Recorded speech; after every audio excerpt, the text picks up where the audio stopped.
दोस्तों स्वागत है आप सभी का इंग्लिश के पेपर डिस्कशन के सेशन में। दोस्तों हम लोग बात कर रहे हैं जेल प्रेरी का जो पेपर है इंग्लिश का, उसका हम लोग डिटेल में डिस्कस करेंगे। डेट आप लोगों के सामने है 18 जुलाई 2017 को जो आयोजित पेपर था, सुबह आपके 3 बजे का जो पेपर था, ठीक है, उस पेपर के बारे में हम लोग बहुत डिटेल में आज डिस्कस करने वाले हैं। दोस्तों मान कर चलिए ये केवल हमारा एरर करेक्शंस ही नहीं होगा, हमारा आंसर करेक्शंस ही नहीं होगा, बल्कि बहुत डिटेल में आप लोगों को मैं एक एक कॉन्सेप्ट आपको ट्रिकी तरीके से क्लियर करवाने वाला हूं। क्वेश्चन नंबर 1 आपके सामने है और साथ में है उसका डायरेक्शन।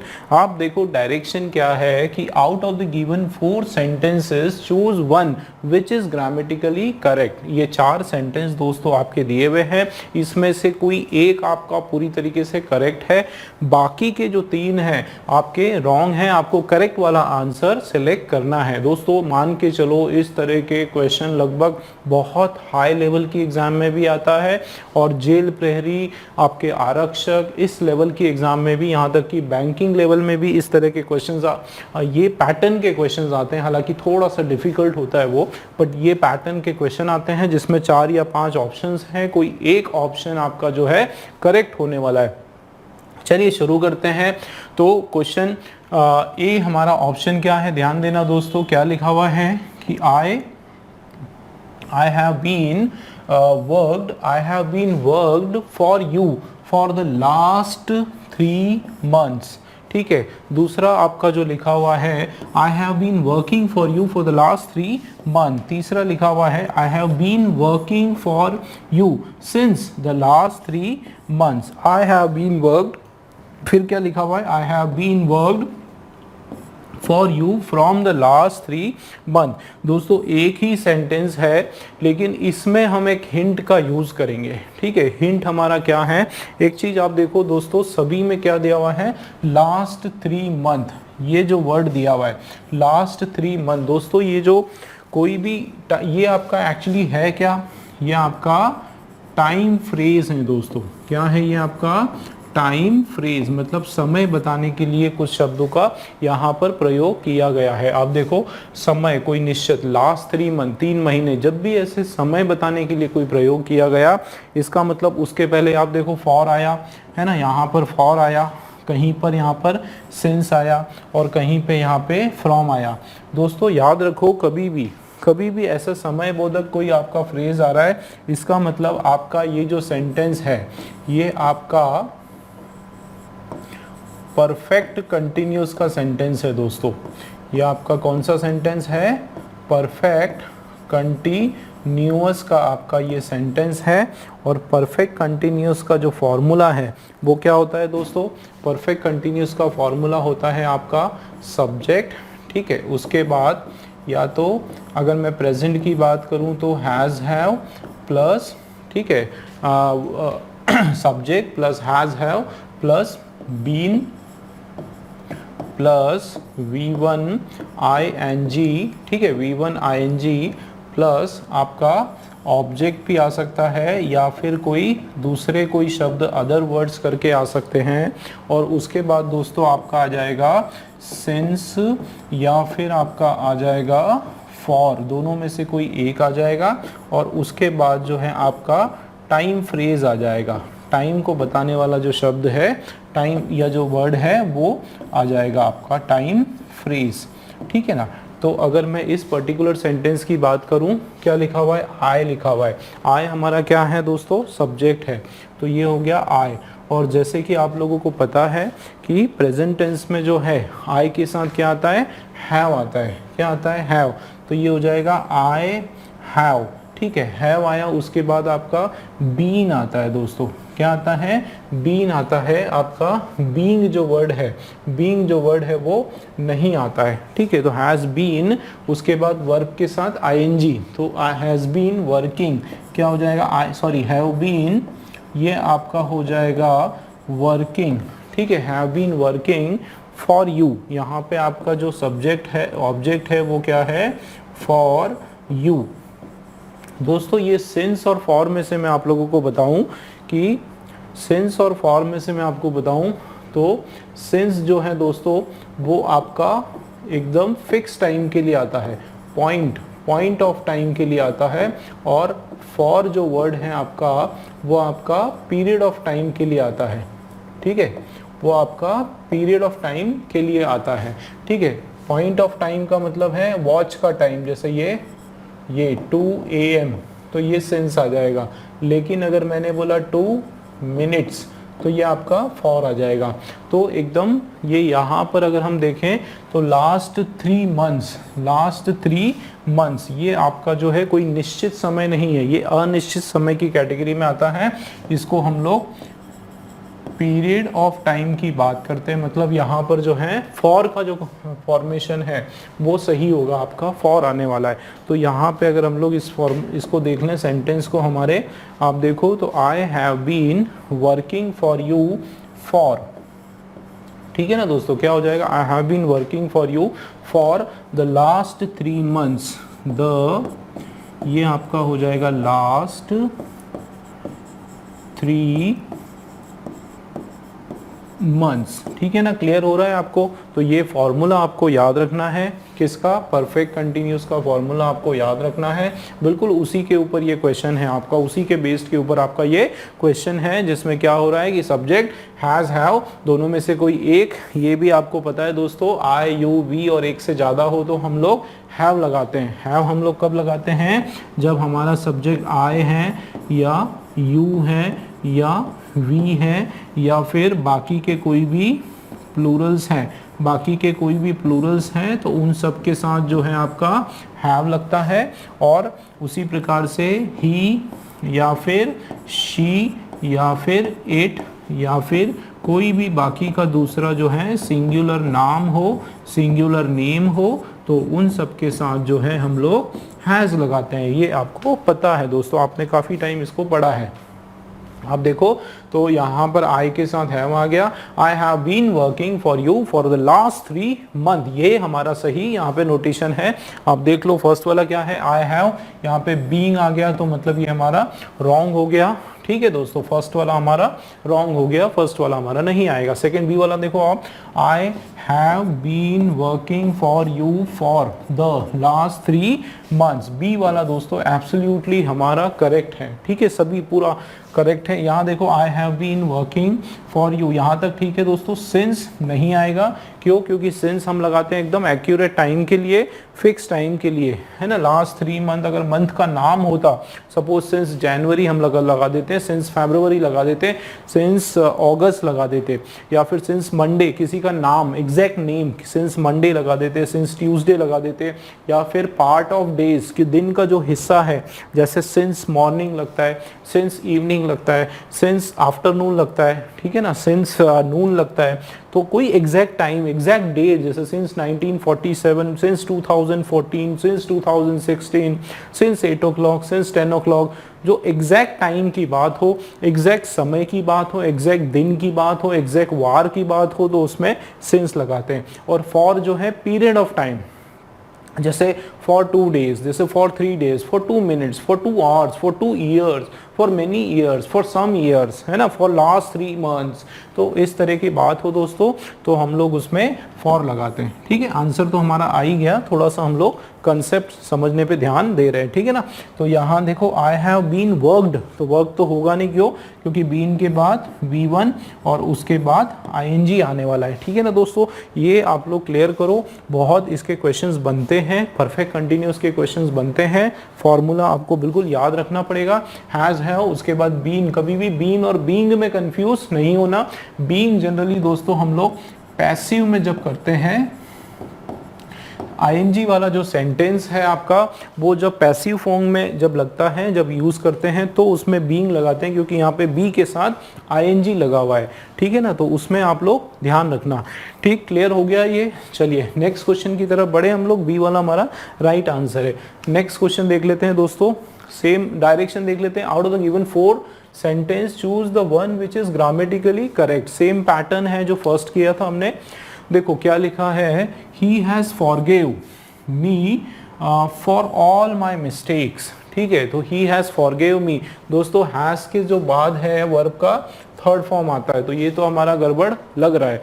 दूसरा देख लेते हैं, he has comma forgiven me for the forgiven me for all my mistakes. फिर क्या है, he have forgive me for all my mistakes, और इधर क्या है, he have forgiven me for all my mistake. अच्छा, तो दोस्तों ये जो कॉमा जो लगाया हुआ है ये आपका क्वेश्चन का एरर है, ठीक है ना दोस्तों, इसको आप लोग अवॉइड कर दो, ये बिल्कुल क्वेश्चन का एरर है, ठीक है। कॉमा जो है आपका ये क्वेश्चन का एरर है, कॉमा को आप लोग अवॉइड कर दो।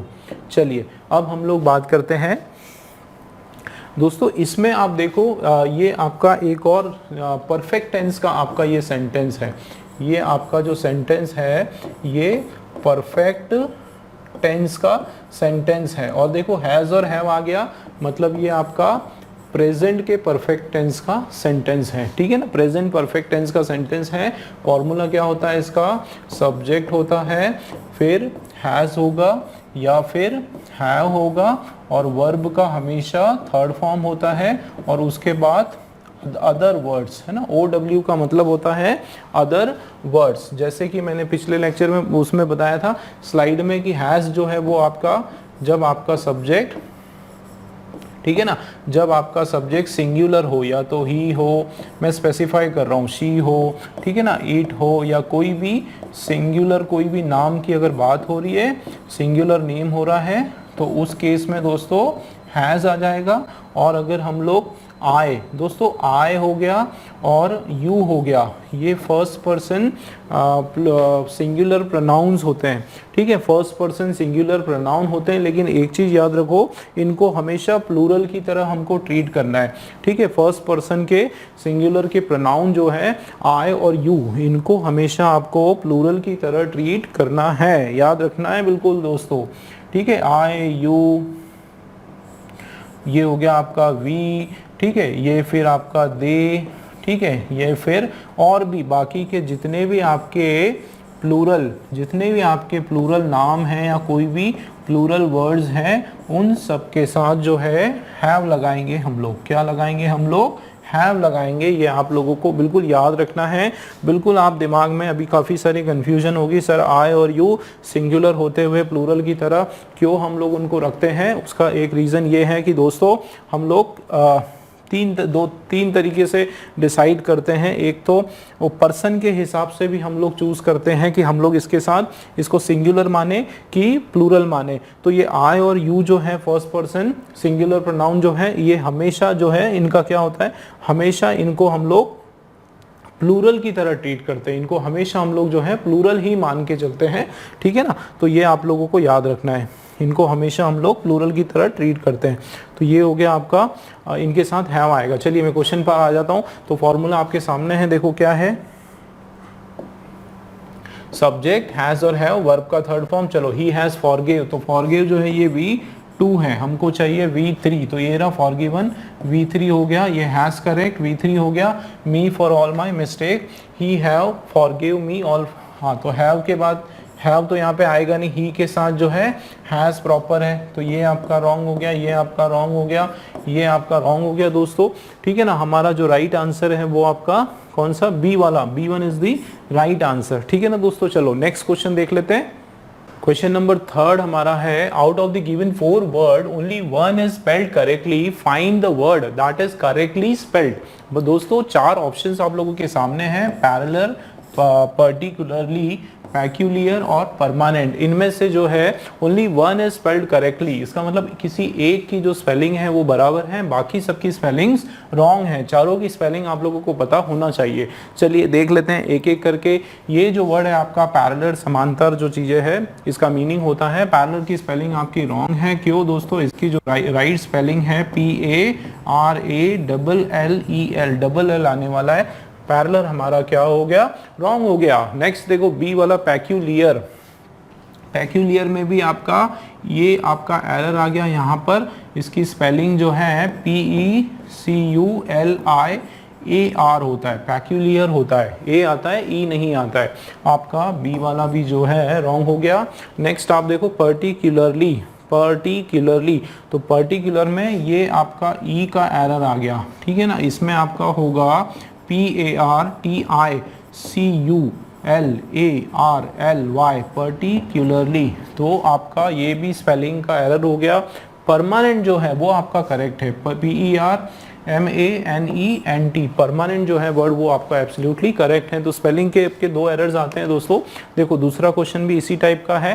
फर्स्ट वाला तो हमारा क्लियर हो गया। फर्स्ट में ये था दोस्तों कि कोई एक आपका करेक्ट था और 3 आपके रॉन्ग वर्ड्स थे। इसमें इसका उल्टा है, ठीक है। इसमें क्या है कि इसमें only 1 is not spelled correctly, केवल कोई बाकी 3 राइट है, केवल एक जो है इसमें एरर है, इसमें एक वर्ड जो है वो आपका करेक्ट नहीं है। तो देख लेते हैं कौन सा वर्ड। ये देखो एक्सरसाइज, तो एक्सर EXERCISE, एक्सरसाइज, ये आपका बिल्कुल करेक्ट है। यहाँ पर कोई भी स्पेलिंग का एरर नहीं है। स्पेशली, स्पेशली अगर आप देखो स्पेशली में आपका यहाँ पर आपकी एक मिस्टेक है, ठीक है ना। यहाँ पर आपकी क्या मिस्टेक है, देखो ESPECIA और ये सिंगल एल नहीं आएगा दोस्तों, क्या आएगा, डबल एल आ जाएगा। तो यहाँ आपकी इसके अंदर CIALLY, स्पेशली जो है ये आपका एक तरह से राइट ऑप्शन हो गया, ठीक है। रॉन्ग ऑप्शंस नहीं हो गया, राइट ऑप्शन हो गया। इसको हम लोग एक काम करते हैं, हम लोग जो है केवल जो हमारा रॉन्ग स्पेलिंग वाला है उसी पे टिक करते हैं, ठीक है। तो ये स्पेशली जो है इसकी स्पेलिंग में गड़बड़ है, मतलब ये आपका राइट ऑप्शन है, ठीक है ना।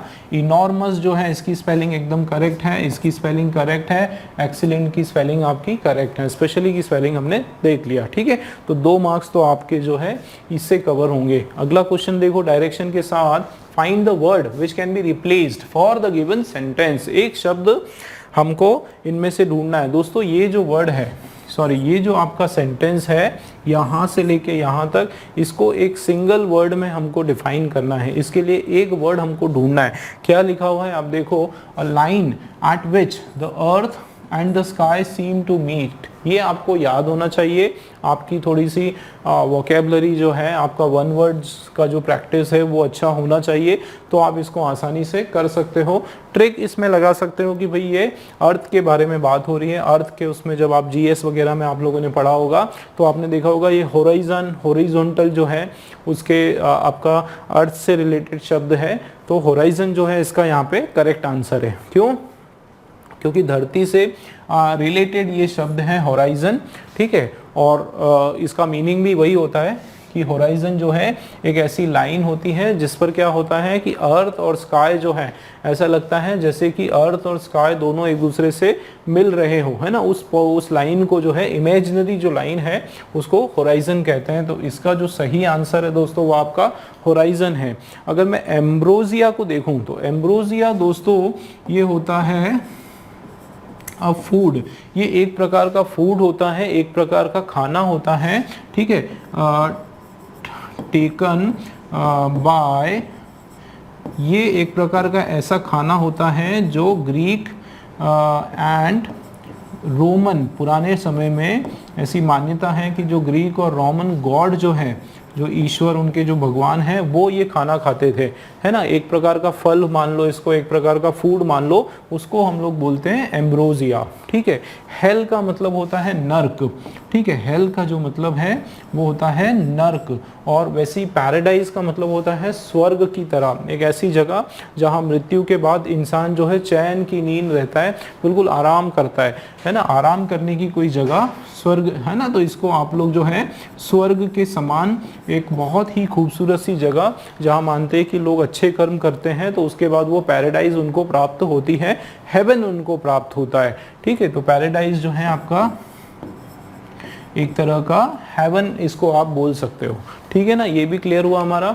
नेक्स्ट क्वेश्चन आप देखो, find the word which can be replace for the given sentence. Same pattern का है आपका जैसे हमारा 5th था। देखो क्या लिखा हुआ है, the art of cultivating and managing gardens. ये वर्ड तो आप लोगों ने बहुत ज़्यादा सुना होगा दोस्तों। ये गार्डन वगैरह मेंटेन करने के लिए, है ना, जो गार्डन मेंटेन करने का जो आर्ट है या जो साइंस है उसको हम लोग कहते हैं हॉर्टिकल्चर। क्या बोलते हैं दोस्तों उसको हम लोग? हॉर्टिकल्चर बोलते हैं। देखो जियोग्राफी जो है दोस्तों, जियोग्राफी जो भूगोल शास्त्र होता है उसमें हम लोग धरती की स्टडी करते हैं, है ना, अर्थ की, धरती की, पहाड़ की, अलग अलग लोकेशंस की, नदियों की स्टडी करते हैं। ज्योग्राफी जो लोग ये पीएससी की तैयारी करते हैं, एसएससी की, जीएस जिसने भी पढ़ते हो आप लोग, ज्योग्राफी वर्ड के लिए आप बहुत फैमिलियर हो, भूगोल, है ना, तो ये तो आप लोगों को पता है और इजी भी है।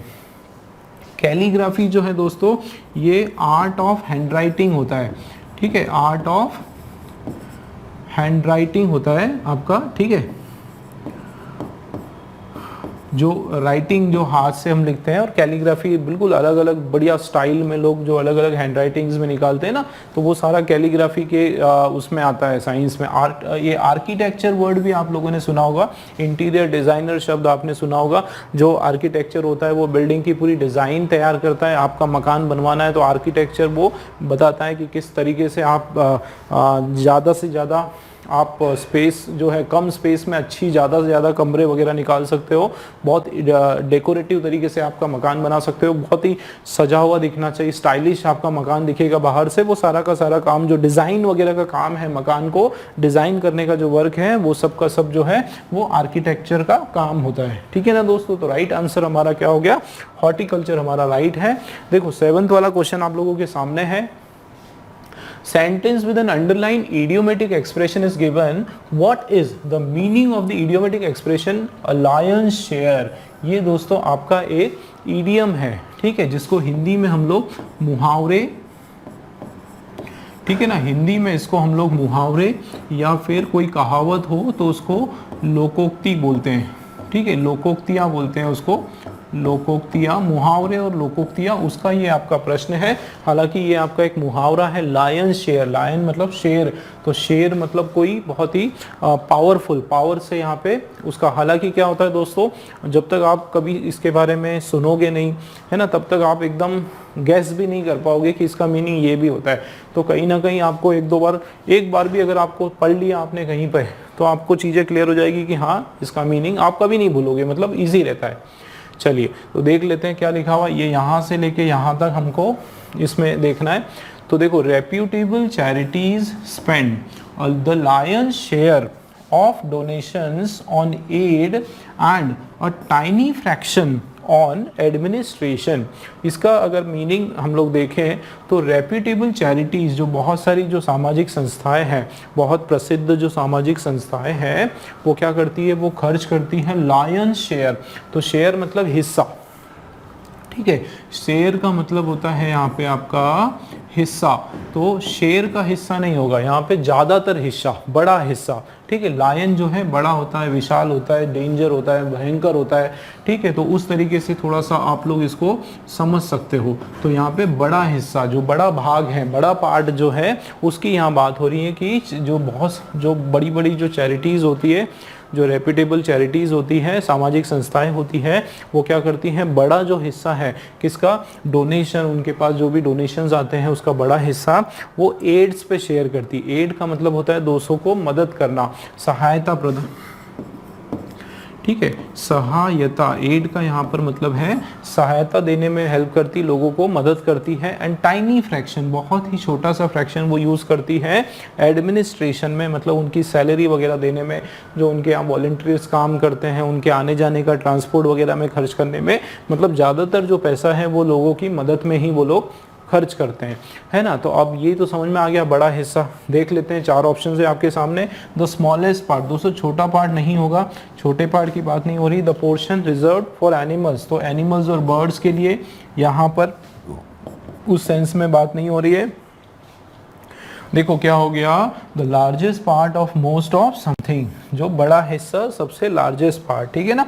नन ऑफ द अबव भी जो है हमारा ये नहीं होगा, ठीक है दोस्तों। देखो इजी है, पर बस ये आपको थोड़ा सा ध्यान देना है, जुड़े रहना है मेरे सामने, बिल्कुल ध्यान से जो मैं बता रहा हूँ सुनना है, समझना है, ठीक है। चलो नेक्स्ट क्वेश्चन देखो, ये है a sentence with an underline idiomatic, same pattern हो गया आपका जो पहले दिया था, इसी में भी मुहावरा लोकोक्ति का ही क्वेश्चन है। देखो 2-2 मार्क्स के 2-2 क्वेश्चंस आते हैं हर एक टाइप के। What is the meaning of idiomatic expression a red letter day, ठीक है, एक लाल पत्र दिवस, रेड लेटर डे उस तरीके से बोलते हैं। द डे, अब देख लेते हैं, इसमें हमको देखना है the day I first set foot in America was a red letter day for me. क्या इसका मीनिंग थोड़ा सा देखो, वाक्य का अगर हम लोग मीनिंग ही समझेंगे तो हमको काफ़ी हद तक हमको समझ में आ जाएगा कि रेड लेटर डे का मतलब होता क्या है। आप देखो, the day I first set foot, वो दिन जब मैं सबसे पहले दिन जब मैंने पैर रखा, जब मैंने अमेरिका में पैर रखा, तो वो जो दिन था वो मेरे लिए क्या था, एक रेड लेटर डे के समान था। अब दोस्तों ये बताओ, पहले दिन या पहली बार कोई काम होता है, जब कोई एक बहुत अमेजिंग काम होता है, कोई नया काम होता है, तो जाहिर सी बात है हमारी खुशी का कोई ठिकाना नहीं होता है, बहुत हम लोग एक्साइटेड होते हैं, खुश होते हैं एकदम। तो यहाँ पे रेड लेटर डे उसी सेंस में यहाँ पे आ रहा है कि day I first set foot, ये पहले दिन जब मैंने अमेरिका पर पाँव रखा, वो मेरे लिए एक तरह से क्या था, एक कमाल का दिन था, रेड लेटर डे था। ठीक है, क्या था, एक रेड लेटर डे था, मतलब बहुत अच्छा दिन था, है ना। किस तरीके से बात हो रही है यहाँ पे, बहुत अच्छा दिन, एक कमाल का दिन था उस तरह। तो देखो अब वेरी इंपॉर्टेंट क्या हो गया, देखो वेरी इंपॉर्टेंट, बहुत महत्वपूर्ण, है ना, बहुत ही सिग्निफिकेंट, इंपॉर्टेंट और सिग्निफिकेंट दिन था मेरे लिए। तो ये आपका हो जाएगा दोस्तों। ये क्यों नहीं होगा, देखो बी वाला, a day full of disappointment. देखो इसकी कोई हिंट नहीं मिल रही ना भाई, डिसअपॉइंटमेंट कैसे बोलेंगे अपन, बताओ कि एक डे जब पहले दिन आपने पैर रखा, आप कैसे आप कह रहे हो। दूसरी बात आपको थोड़ा सा याद भी रखना पड़ेगा कि रेड लेटर डे जो है वो हमेशा पॉजिटिव सेंस में आता है। ठीक है, याद रखना, ये जो रेड लेटर जो वर्ड है ये हमेशा आपके लिए यहाँ पे रेड लेटर डे जो है पॉजिटिव सेंस में आता है। तो मीनिंग थोड़ा आपको पता होना चाहिए, यहाँ पे नेगेटिव सेंस में नहीं होगा। और day full of violence bloodshed, ये भी नेगेटिव सेंस में नहीं होगा। नन ऑफ दीज भी आपका नहीं होगा। मतलब दोस्तों फर्स्ट वाला अ वेरी इंपॉर्टेंट और सिग्निफिकेंट डे हमारा सही है। ठीक है, आप देखो 9th वाला, a sentence with an underlined word is given below, find the word which is most similar in meaning with the underlined word। तो इसका similar word हमको ढूंढना है। याद रखना दोस्तों, अगला शायद क्वेश्चन आएगा उसमें इसका अपोजिट हमको देखना पड़ेगा। ये जो क्वेश्चन है इसमें हमको इसका सिनोनिम देखना है। सिनोनिम मतलब इसका पर्याय देखना है, इसका सिमिलर शब्द देखना है। तो ये आप क्वेश्चन जरा ध्यान से पढ़ना है आपको, ठीक है, गड़बड़ नहीं कर देना।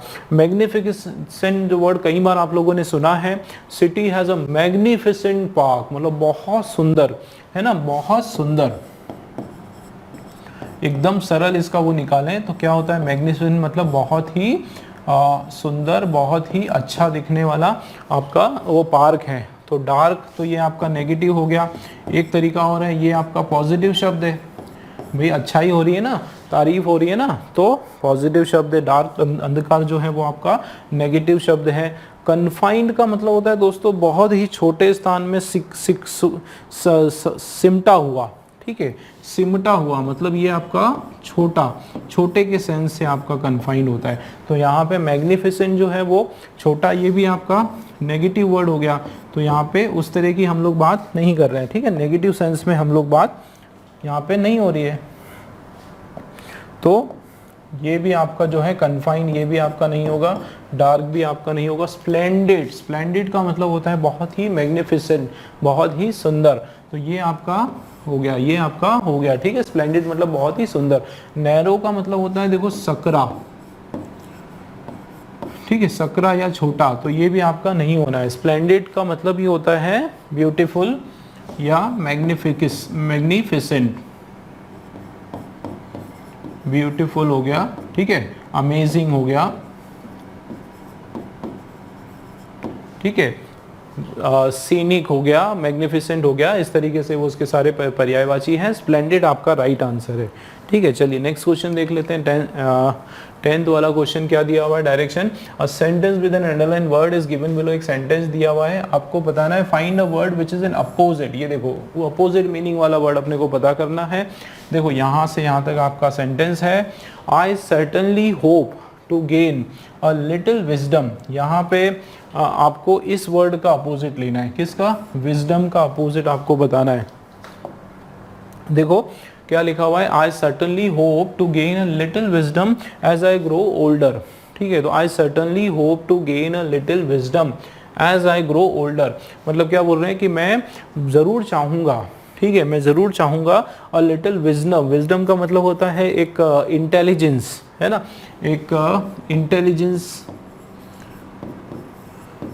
एक इंटेलिजेंस की बात हो रही है, ठीक है, एक ट्रुथ की बात हो रही है, एक समझ है ना, जिसको हम बोल सकते हैं हमारी जो समझ जो मजबूत होती है, तो एक समझ, एक अच्छी समझ होना, उसकी बात हो रही है। तो एक वो यही बता रहा है कि जैसे जैसे मैं बड़ा होऊंगा वैसे वैसे वैसे वैसे क्या होगा, मेरे अंदर विजडम आएगी, मेरे अंदर सच्चाई आएगी, मेरे अंदर चीज़ों को समझने का भाव प्रकट होगा, मैं अच्छे से सब चीज़ों को कैलकुलेट कर पाऊंगा, समझ पाऊंगा, मेरी जो बुद्धि है वो बढ़ेगी, मतलब मैं इंटेलिजेंट हो जाऊंगा एक तरह से, ठीक है। अब इसका हमको चाहिए उल्टा, ठीक है। तो देखो हाइट का मतलब ऊंचाई, ऊंचाई छूना, तो ये देखो विजडम भी आपका एक पॉजिटिव सेंस का शब्द है, हाइट मतलब ऊंचाई, ये भी आपका एक पॉजिटिव सेंस का वर्ड है, तो ये आपका नहीं आएगा, ठीक है। इंटेलिजेंस तो मैंने बताया उसका पर्यायवाची है, ये आपका नहीं आएगा। स्टूपिडिटी मतलब एकदम स्टूपिडनेस, बेवकूफ़ी, एकदम डलनेस, है ना, ना समझी, है ना। स्टूपिडिटी का मतलब क्या होता है,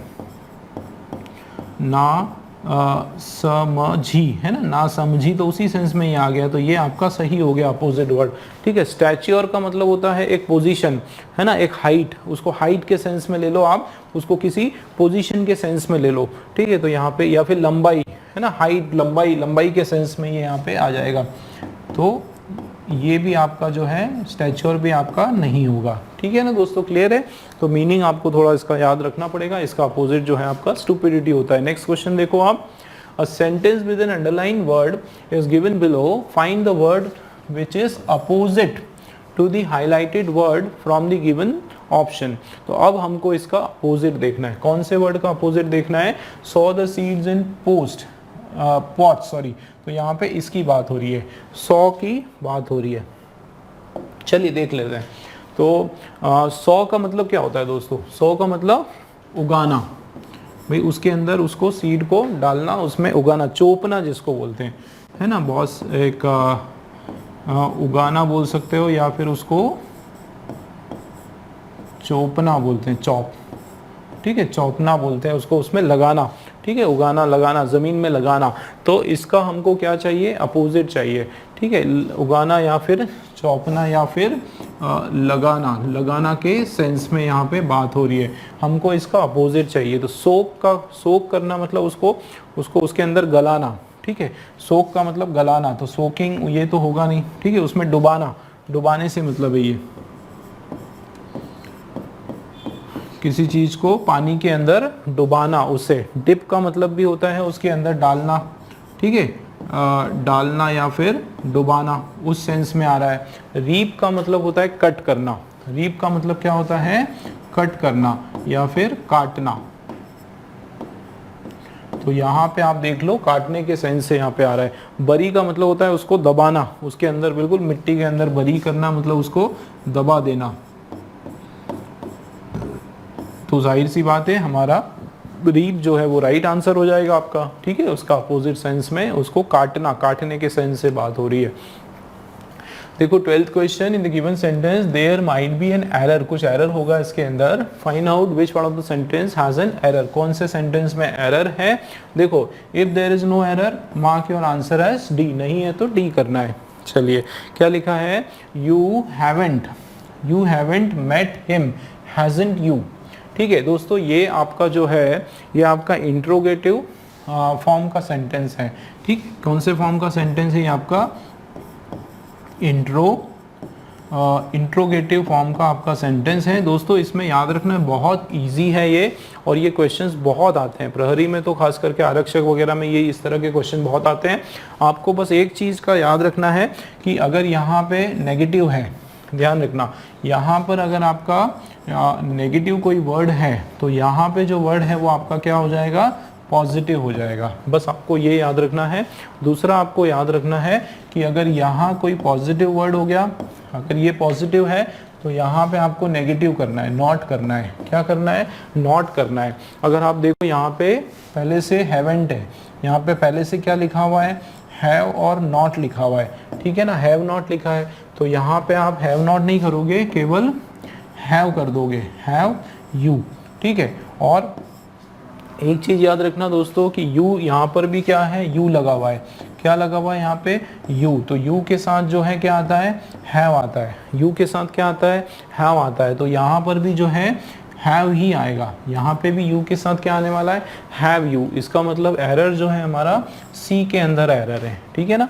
एरर आपका किसके अंदर आ गया, सी के अंदर एरर है। इसका सही आंसर आपका होगा हैव यू। क्या हो जाएगा दोस्तों, सही आंसर आपका हैव यू हो जाएगा और इधर आपका ये क्वेश्चन मार्क आ जाएगा, ठीक है। देखो आप, you haven't met him, have you, इस तरीके से बोलना है। चलिए नेक्स्ट देखो, given sentence there might be error, same pattern का क्वेश्चन है, हमको एरर पता करना है। अगर एरर नहीं है तो डी मार्क कर देना है। चलिए क्या लिखा है, she is cleverer of the two sister. देखो कभी भी दो लोगों की बात हो, है ना, याद रखना दोस्तों, कभी भी टू पर्सन्स की बात हो, टू पर्सन की बात हो रही है और टू पर्सन के बीच में हम लोग क्या कर रहे हैं, कंपेयर कर रहे हैं। क्या कर रहे हैं हम लोग दोस्तों, तो कंपेयर कर रहे हैं, तो कंपैरेटिव डिग्री आ जाएगी, है ना। कंपेयर करने के लिए कौन सी डिग्री आ जाएगी, कंपैरेटिव डिग्री आ जाएगी। कंपैरेटिव डिग्री में हम लोग या तो क्या लगाते हैं दोस्तों, मोर, ठीक है ना, या तो मोर लगाते हैं प्लस वो एडजेक्टिव वर्ड लगा देंगे, या फिर जो भी वो एडजेक्टिव का शब्द है, ठीक है, जो भी विशेषण का शब्द है उसके साथ हम लोग ई और आर लगा देते हैं, ठीक है। तो यहाँ पर जो वर्ड है आपका ये एडजेक्टिव है, क्लेवर, ठीक है, ये आपका एडजेक्टिव है, उसके साथ ई आर हमने लगा दिया जो कि एकदम करेक्ट है, इसमें कोई प्रॉब्लम नहीं है। तो she is the cleverer of the two sisters, है ना। तो इसके अंदर दोस्तों आप देखो कोई भी एरर नहीं है, बिल्कुल बराबर है, ये आपका बिल्कुल करेक्ट है। मतलब आपका डी वाला नो एरर जो है वो ऑप्शन करेक्ट हो जाएगा। देखो question number 14, fill in the blanks with the correct preposition. Preposition सही वाला हमको लगाना है, ठीक है। क्या लिखा हुआ है, देखो fighter planes fly dash a very great speed. यहाँ पे बात हो रही है फाइटर प्लेन जो होता है, भाई लड़ाकू विमान जो होते हैं वो जाहिर सी बात है कैसे फ्लाई करते हैं, eight a very speed, very very high speed, बहुत फ्लाई एट, तो ये fly at a very high speed. तो एक तो दो तीन चीज़ें आप याद रखो कि एक तो फ्लाई है ना, फ्लाई के साथ वैसे भी एट आता है, और दूसरा इसको समझने का तरीका है, देखो fighter planes fly at a very great speed. तो जब आप डायरेक्शन की बात करो, जब आप स्पीड की बात करो, है ना, जब खास करके आप किसकी बात करोगे, स्पीड की बात करोगे, तो दोस्तों उसके साथ हम लोग स्पीड के साथ हम लोग क्या लगाएंगे, एट लगाएंगे, है ना। जैसे एक और एग्जांपल लेते हैं कि जैसे ही drives car at very high speed, है ना। ही drives car at very high speed, वो जो है कार जो है बहुत तेजी से चलाता है, बहुत तेज स्पीड के ऊपर वो क्या करता है, कार चलाता है। तो ये आपका जो है एट प्रीपोजिशन आएगा, ये बिल्कुल याद रखना है। कभी भी स्पीड की बात करो, ठीक है ना, स्पीड की कभी भी बात करोगे आपको एट ही लगाना है, ठीक है। वैसे भी बाकी वाले जब नहीं रहे, आप देखो he into very high speed, into का मतलब होता है अंदर जाने की बात होती है, ठीक है। जैसे ये लिक्विड है तो उसमें इनटू मतलब अंदर तक डुबकी लगाने की बात होती है, तो इनटू यहाँ पे होगा नहीं। बिलो का मतलब होता है नीचे की ओर, ठीक है। मान लो ये पहाड़ है, कोई यहाँ पे खड़ा है तो इसको अपन बिलो बोलते हैं, तो बिलो का सेंस तो यहाँ पे नहीं हो रहा है, ठीक है ना। एट है ना, टू द स्पीड के लिए एट, टाइम के लिए एट लगाते हैं। ऑफ का मतलब होता है का या फिर के या फिर की, है ना। तो यहाँ का के की सेंस में यहाँ पे कुछ बात नहीं हो रही है। Fighter plane fly of a very great speed, है ना, तो का सेंस यहाँ पे आ नहीं रहा है, ठीक है ना, क्लियर है। तो ये भी आपका थोड़ा इजी है। नेक्स्ट देखो आप, fill in the blanks with the correct preposition. Same, the mouse looked, चूहा जो है वो क्या लग रहा था, द चीज ग्रीडीली, लुक्ड द चीज, द माउस लुक्ड द चीज ग्रीडीली। ग्रीडीली मतलब बहुत ही लालची तरीके से, बहुत ही ललसाते हुए, है ना, एकदम चीज, सीधी सी बात है, चूहा जब भी खाने की चीज देखेगा तो उसको बिल्कुल दौड़ेगा, लालच उसको आ जाएगा। तो the mouse looked dash the चीज ग्रीडीली, तो माउस लुक्ड फ्रॉम द चीज, फ्रॉम मतलब से, तो से देखा, ये तो होगा नहीं, है ना, चीज से तो नहीं देखा उसने। तो माउस लुक्ड विद द चीज, मतलब विद का मतलब होता है के साथ, भाई चीज के साथ देखा कि भाई चीज आप भी देखो, उसको चीज को बोला, बटर को बोला आप भी देखो और मैं भी देखता हूँ, दोनों साथ साथ देखते हैं, तो साथ के साथ तो होगा नहीं, ठीक है ना। तो ये आपका के साथ का तो रॉन्ग हो गया। लुक ऑफ द चीज, चीज का, तो यहाँ पे ऑफ भी नहीं होगा, मतलब एट द चीज। किस पर देखा उसने? चीज के ऊपर। जब आप पर देखते हो है ना, एट द स्पीड, किसी की तरफ देख रहे हो। एट का मतलब क्या होता है? की, है ना, तरफ, या फिर की और देखने की यहाँ पे हम लोग बात कर रहे हैं। भाई किसकी ओर देखा उसने? चीज की ओर देखा, बटर की ओर देखा, बहुत ही लालची तरीके से। तो यहाँ पे भी आपका एट सही हो गया। ठीक है दोस्तों, चलिए नेक्स्ट क्वेश्चन देखो आप। Fill in the blanks with the correct article लगाना है इसमें। देखो पैसिफिक ओशन, किसकी बात हो रही है? पैसिफिक ओशन जो समुद्र महासागर है, पैसिफिक महासागर जो है, ओशन सॉरी पैसिफिक जो समुद्र है, इज द लार्जेस्ट, सबसे बड़ा। देखो is the largest and the deepest, largest and deepest of earth oceanic division. मतलब अगर पूरी धरती पे अगर सागरों की बात करें तो उस सागर में किसकी बात हो रही? कौन सा सागर? ये जो सागर है, ये जो निश्चित जो सागर है, कौन सा? पैसिफिक सागर जो है वो सबसे बड़ा है, सबसे गहरा है। ठीक है, तो यहाँ पे एन पैसिफिक, एन तो आना है नहीं भाई, क्या आएगा? या तो ए या फिर द, दोनों में से एक आएगा, एन नहीं आएगा। ठीक है, पैसिफिक ओशन। ठीक है, उसके बाद द पैसिफिक ओशन आएगा कि अ पैसिफिक ओशन आएगा कि नो आर्टिकल्स आएगा। तो दोस्तों यहाँ पे हम लोग क्या कर रहे हैं? Pacific ocean is the largest and the deepest of earth oceanic division. मतलब जितने भी ओशंस हैं धरती पे, जितने भी ओशंस हैं, उन ओशंस में से हम एक ओशन को जो है चिन्हित कर रहे हैं, एक निश्चित कर रहे हैं, उसको पिन पॉइंट कर रहे हैं, उसको साइड वाइज कर रहे हैं, उसको बिल्कुल सबसे भीड़ से हटा के उसको एक अलग थलग, एक स्पेशल स्टेटस उसको दे रहे हैं। तो जब इस तरह की बात हो, जब कोई निश्चित चीज की बात हो, तो उसके पहले हम लोग क्या लगाते हैं? द लगाते हैं। तो the Pacific ocean is the largest. ठीक है, कोई स्पेसिफिक बात कर रहे हो, कोई विशेष की बात कर रहे हो, यहाँ पे आप सागर विशेष की बात कर रहे हो। ठीक है, यहाँ पे एक निश्चित चीज की बात कर रहे हो, निश्चित चीज की, महासागर की बात कर रहे हो। ठीक है, तो ये आपका निश्चित आप एक बात कर रहे हो, है ना, डेफिनेट सेंस में आप बात कर रहे हो, है ना, एकदम स्पेसिफिक चीज की बात कर रहे हो, तो उसके लिए आप द लगाओगे। मतलब आपका जो है द आर्टिकल दोस्तों बिल्कुल करेक्ट हो जाएगा। नेक्स्ट क्वेश्चन आप देखो, fill in the blanks with the correct article. He will finish the work in fortnight. Fortnight मतलब एक रात में ही, है ना। फोर्टनाइट मतलब ही विल फिनिश, एक रात, ही विल फिनिश वो कर लेगा एक रात में ही। फोर्टनाइट का मतलब होता है रात तक। ठीक है, रात तक ही। ठीक है, रात तक ही के सेंस में। देखो ही विल फिनिश वो कर लेगा, क्या कर लेगा? अपना काम पूरा कर लेगा। फोर्टनाइट आज रात के पहले पहले ही कर लेगा, तो वो एक रात में ही कर लेगा। तो ही will finish his work in, रात तक ही, एक रात, एक रात तक भी हो सकता है, एक रात में भी हो सकता है। भाई वो एक रात के अंदर ही, एक रात में ही वो कर लेगा। तो यहाँ पे दोस्तों एक की बात हो रही है, अ फोर्टनाइट की बात हो रही है, एक रात की बात हो रही है। ठीक है, ये इनडेफिनेट सेंस में बात हो रही है। तो यहाँ पे आपका ए आपका जो आर्टिकल है वो एकदम करेक्ट बैठेगा। ठीक है, चलो नेक्स्ट क्वेश्चन देखो। Out of the given 4 option choose the correct conjunction. Conjunction देखना है to fill in the blanks with the given sentence. देखो ये क्या है कंजंक्शन हमारा? Dash her confidence, Cindy was uncertain what to do next. अब देखो यहाँ पे ध्यान से देखना दोस्तों, डैश हर कॉन्फिडेंस, तो यहाँ पे ये क्या है? कॉन्फिडेंस की बात हो रही है, आत्मविश्वास की यहाँ पर बात हो रही है। मतलब ये जो फर्स्ट जो पार्ट है इसको हम लोग 2 हिस्से में बांट देते हैं, हमारे 2 हिस्से में सेंटेंस को बांट देते हैं।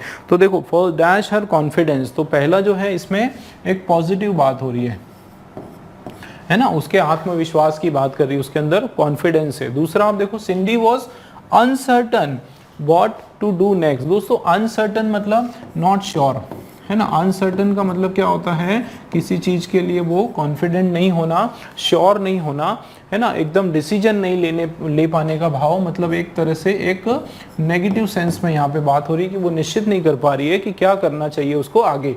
व्हाट टू डू नेक्स्ट मतलब पॉजिटिव और नेगेटिव, 2 अपोजिट सेंस में। अब देखो बिकॉज ऑफ का मतलब होता है कारण, है ना, यहाँ तो कारण बताने की बात हो रही। तो बिकॉज ऑफ हर कॉन्फिडेंस, ध्यान देना, उसके कॉन्फिडेंस के कारण सिंडी जो है वो श्योर नहीं है कि वो क्या करे। तो ऐसा होगा क्या भाई? उसके कॉन्फिडेंस होने के कारण, बिकॉज ऑफ उसके वो बहुत ज्यादा कॉन्फिडेंट होने के कारण उसको श्योर नहीं है कि वो क्या करेगी। तो ये सेंस तो नहीं आएगा, है ना। दूसरा देखो इवन हर कॉन्फिडेंस, तो इवन हर, तो इवन के बाद ऑफ भी आना चाहिए, तो कुछ अधूरा लग रहा है ना। इवन ऑफ हर कॉन्फिडेंस, तो इवन के बाद जो है ऑफ आना चाहिए, तो ये तो आपका इनकम्प्लीट लग रहा है, ये नहीं आएगा। ठीक है, वाइल हर कॉन्फिडेंस, तो वाइल की जो है के दौरान, तो वाइल उसके बाद भी कोई वर्ब आना चाहिए। वाइल अगर आया तो उसके बाद जो है कोई ना कोई वर्ब आना चाहिए, तो कोई वर्ब है नहीं उसके बाद, तो ये भी आपका नहीं आएगा। देखो डिस्पाइट हर कॉन्फिडेंस, डिस्पाइट का मतलब होता है के बावजूद,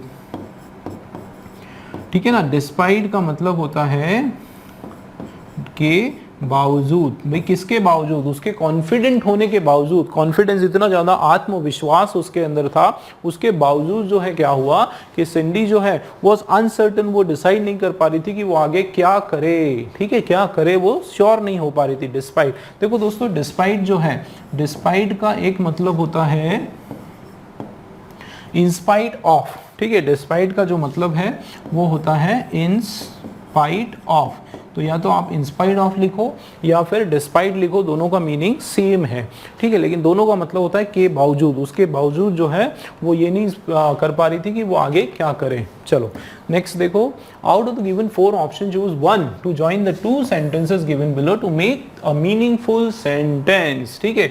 इन दोनों को हमको ज्वाइन करना है कोई एक वर्ड की सहायता से, ताकि हमारा बहुत मीनिंगफुल सेंटेंस निकल कर आ जाए। He tried hard, he always fail. देखो वापस मैं बताऊंगा, यहाँ पे आप देखो उसने क्या किया, बहुत मेहनत की, बहुत ट्राई करा उसने, मतलब यहाँ पे उसने कोई ना कोई पॉजिटिव काम किया, ठीक है, कोई पॉजिटिव तरीके से किया। यहाँ आप देखो ही ऑलवेज फेल, और हमेशा फेल हुआ, हमेशा फेल हुआ। अगर अपन हिंदी में इसको जोड़ेंगे तो क्या होगा, भाई उसने बहुत मेहनत करी, वो हमेशा फेल हुआ, तो उसने बहुत मेहनत करी, बहुत प्रयास किया, उसके बावजूद उसके जो है वो हमेशा फेल्स हो जाता है ना। या फिर इस तरीके से हो सकता है कि ही ट्राइज हार्ड, वो हमेशा मेहनत करता है, हमेशा कोशिश करता है, लेकिन फिर भी क्या है, वो हमेशा फेल ही होता रहता है। तो फिर भी के सेंस से आ गया, तो बिकॉज तो कारण हो गया, बिकॉज तो क्या हो गया, कारण हो गया। देखो आप, ही tries hard because he always fail, वो मेहनत इसलिए करता है, ध्यान देना, वो मेहनत इसलिए करता है ताकि वो हमेशा फेल हो जाए, तो ये तो सेंस हो नहीं रहा है। अगर उल्टा भी लोगे, वो हमेशा फेल होता है क्योंकि वो मेहनत करता है, तो दोनों तरीके से ले लो, ये पहले उठाओ या ये उठाओ, बिकॉज तो आपका नहीं आएगा दोस्तों।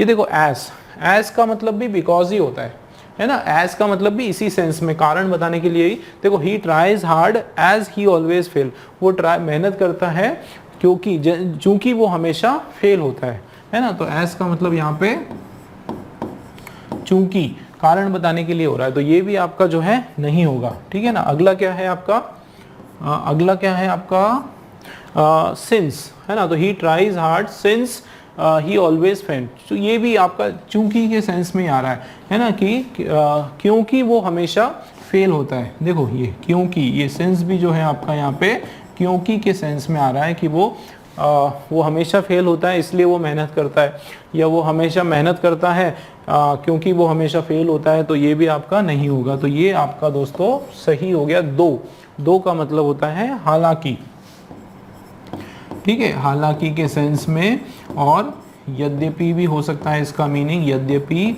या फिर जबकि के सेंस में इसको हम लोग लिखते हैं, ठीक है, जबकि, या फिर के बावजूद के सेंस में भी इसका मीनिंग आ जाता है, ठीक है, के बावजूद,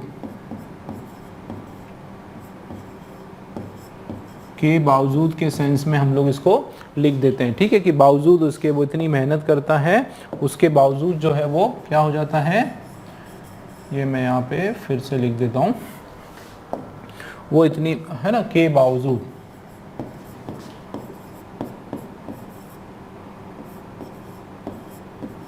ये सेंस में जो है इसका मीनिंग निकल के आता है। और एक और चीज कि ये दो जो है, दो ऑल दो, है ना, ये सारे वर्ड हमेशा पॉजिटिव और नेगेटिव को ही ज्वाइन करते हैं। अगर इधर पॉजिटिव है तो इधर आपका नेगेटिव सेंस का हो जाएगा, और इधर अगर आपका नेगेटिव है तो यहाँ पर आपका जो है पॉजिटिव सेंस में आपका कोई भी वर्ड हो जाएगा। ठीक है दोस्तों, 2 हमारा सही आंसर हो गया।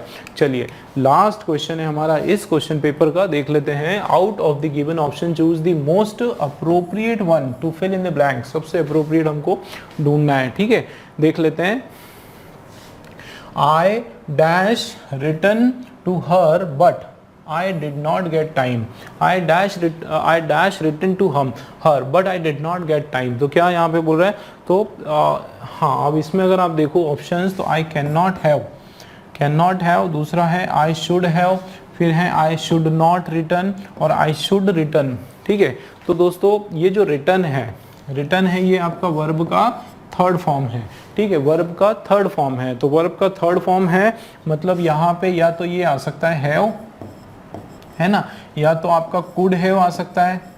ठीक है, कुड हैव आ सकता है, या फिर आपका ये शुड हैव आ सकता है। याद रखना जो भी आएगा कुड है, या तो कुड हैव आएगा या शुड हैव आएगा, लेकिन उसके बाद हमेशा वर्ब का थर्ड फॉर्म आता है, ये याद रखना है। कुड हैव आया या शुड हैव आया, लेकिन हमेशा वर्ब का क्या आएगा? Third form. देखो कुड हैव कब आता है? अगर मैं लिखता I could have written her but I didn't get time, मतलब मैं कुड हैव पछतावे की बात करते कि यार मुझे लिख लेना चाहिए था, है ना। और शुड हैव मतलब मुझे लिखना चाहिए था, मतलब एक एडवाइस की सेंस में बात है, तो दोनों सेंस लगा सकते हो। यहाँ देख लेते हैं हमारे पास आई कैन नॉट हैव नहीं आएगा, I can not have written, I can not सीधा राइट होता है। कैन नॉट के बाद जो है वर्ब का फर्स्ट फॉर्म आता है, ये आपको याद रखना है, ये कैंसल।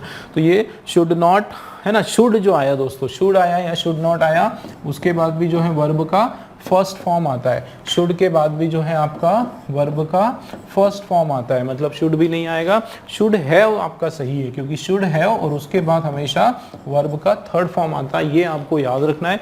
वर्ब का थर्ड फॉर्म यहाँ पे दिया हुआ है, सी वाला दोस्तों हमारा करेक्ट है। ठीक है दोस्तों, क्लियर हुआ किस तरीके से हमने 20 क्वेश्चन सॉल्व किए। मिलते हैं आप नए क्वेश्चन पेपर के साथ डिटेल स्टडी में।